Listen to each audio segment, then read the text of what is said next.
बातमी आहे पंतप्रधान नरेंद्र मोदींच्या मुंबई दौऱ्याची। आज पंतप्रधान नरेंद्र मोदी मुंबईच्या दौऱ्यावरती आहेत।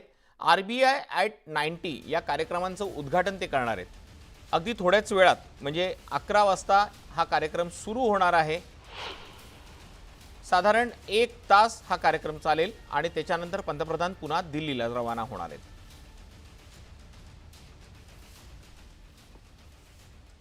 आपण एकदा जातोय आपले प्रतिनिधी तुषार उपनवार यांच्याकडे। तुषार, पंतप्रधान नरेंद्र मोदींचा हा दौरा मोठा असणार आहे। अवघ्या 1 तासाचा दौरा आहे। 1 तासाच्या दौऱ्यामध्ये भाजपा नेत्यांशी चर्चा ते नेमके कुठे करणार आहेत, कशी होणार आहे ही चर्चा?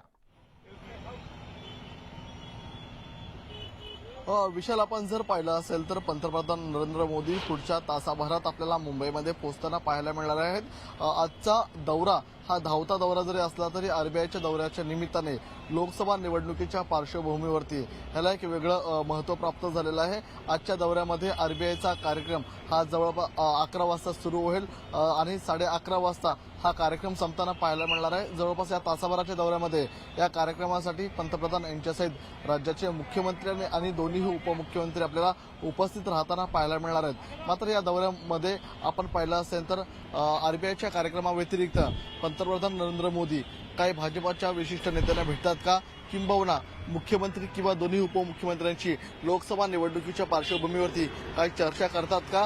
कारण की पंतप्रधानांच्या दौऱ्याचं निमित्त हे रिझर्व्ह बँकेचा कार्यक्रम जरी असला तरी लोकसभा निवडणुकीच्या पार्श्वभूमीमुळे आपल्याला या कार्यक्रमाला एक राजकीय महत्त्व प्राप्त झाल्याचं पाहायला मिळत आहे। अगदी खरं तुषार, या कार्यक्रमाला राजकीय महत्त्व प्राप्त झालंय आणि निवडणुकीच्या